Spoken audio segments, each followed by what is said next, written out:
실화, 가장, 주장, 대피셜, 기타, 우리 주변 인간들 이야기. 안녕하세요, 우주인입니다. 요즘 핫한 넷플릭스 오징어 게임, 그 안에서도 중요 인물이라고 할 수 있는 일남 할아버지에 대해서 이야기해보도록 하겠습니다.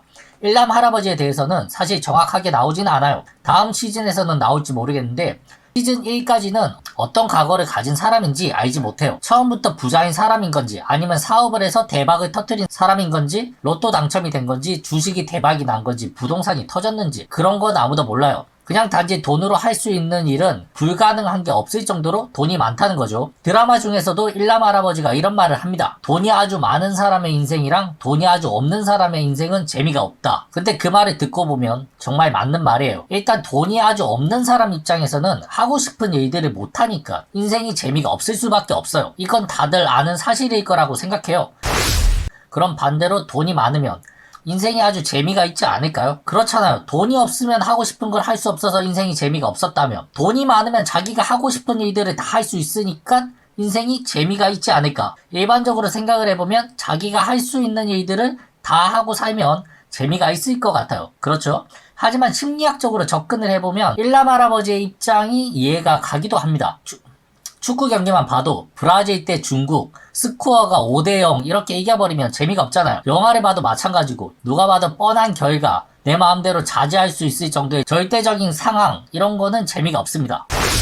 어릴 때 오락실 게임만 해도 그래요. 돈이 한정되어 있어서 100원, 200원 아껴가면서 게임을 해야 재미가 있습니다. 근데 코인이 무한대라서 죽어도 계속 연결해서 할 수가 있으면 긴장감도 떨어지고 게임의 묘미가 사라지는 거죠. 게임할 때 뭐 치트키 쓰고 그런 것도 마찬가지예요. 그리고 사람이 쾌감을 느끼는 순간이라고 하면 뭔가 하나둘씩 순차적으로 차오르다가 결국에는 달성해 나가는 그런 과정에서 쾌감을 얻습니다. 공부도 처음부터 잘하는 그런 친구들보다 원래는 공부가 밑바닥이었는데 하면 할수록 성적이 쑥쑥 오르는 그런 쾌감을 무시를 못하는 거죠. 빡대가리 같지만 저도 짧게나마 그런 쾌감을 느껴본 적이 있습니다. 그래서 태어날 때부터 부자거나 한 번에 벼락 부자가 된 사람 같은 경우는 그 쾌감을 짧게 느낄 수밖에 없는 거죠. 연예인 유세윤 씨 같은 경우도 본인이 생각한 대로 뭔가 일들이 다 뭔가 쉽게 쑥쑥 다 풀려버리니까 허무함을 느끼고 우울증이 온 적이 있었죠. 이런 관점으로 봤을 때 일남 할아버지 같은 경우는 부자가 된 그 순간보다는 차라리 어릴 적에 친구들이랑 골목에서 하던 그 놀이 할 때가 더 스릴이 넘치고 인상 쾌감이 있었고 인생에서 가장 즐거운 순간이었던 거죠.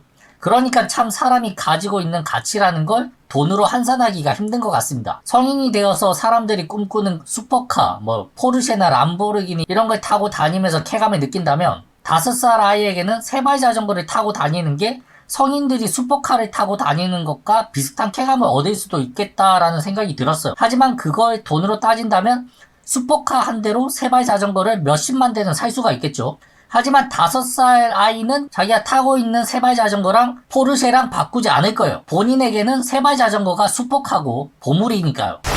이런 것처럼 일남 할아버지에게는 그런 시절 그런 놀이들이 어른이 돼서 비싼 집에 살고 비싼 술 마시고 명품 사고 크루즈 여행 가고 그렇게 노는 쾌락보다 더 즐거웠을 거예요.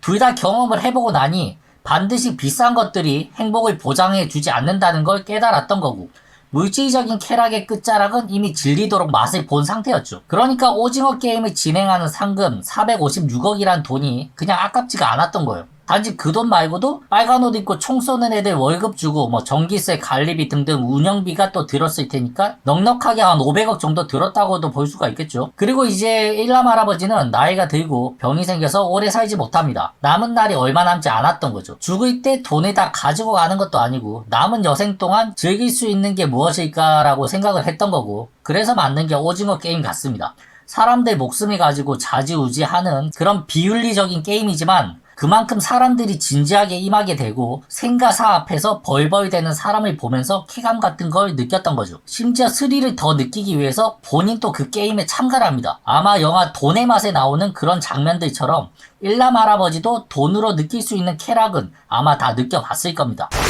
만화 중에서도 도박묵시록 카이지라는 만화가 있어요. 제 그룹 효도 회장이 일남 할아버지와 비슷한 행동을 하는 장면이 나옵니다. 돈에 끌려다니는 사람들을 미끼로 해서 그냥 인간의 목숨을 가지고 좌지우지하는 그런 장면들이 나오죠.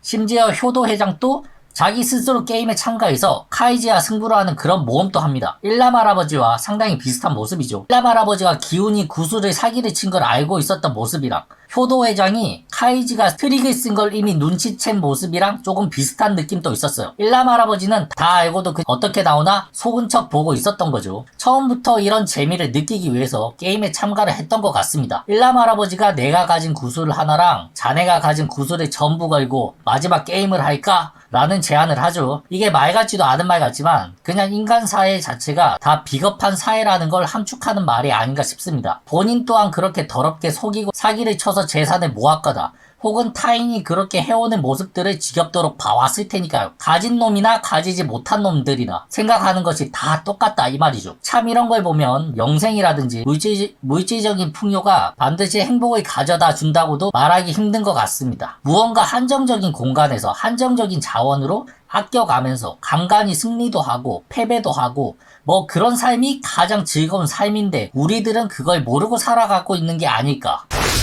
스타크래프트만 해도 무한맵에서 하는 것보다 유한맵에서 하는 게 훨씬 더 재밌어요. 밤새도록 게임하는 것보다 한두 시간만 시간 정해서 하는 게임이 더 스릴 넘치고 재미가 있단 말이에요. 그러니까 이런 삶의 밸런스를 유지해 가는 게 진정한 행복이다. 뭐 이런 걸 말해주고 싶은 게 아닌가 싶습니다. 죽기 전에 하고 싶은 버킷리스트 이런 것도 하나하나 달성해 나가야지 재밌지. 갑자기 일확천금이 생겨서 로또에 당첨돼서 한 달 만에 싹 해버리고 나면 그 뒤로는 지루한 인생이 되겠죠. 지루해도 좋으니까 저는 로또 한번 당첨되어 봤으면 좋겠네요. 가장 이상적인 삶이라고 하면 빈손으로 태어나서 이것저것 노력으로 하나둘씩 이루어내고 자수성가해서 때로는 계획이 물거품도 되고 고난이 생기지만 또 결국은 이겨내고 생각지도 못한 부분까지 달성해내고 그런 식으로 시간의 흐름에 따라서 만족과 아쉬움 이 둘 다 가지고 살아가는 게 진정한 행복이다.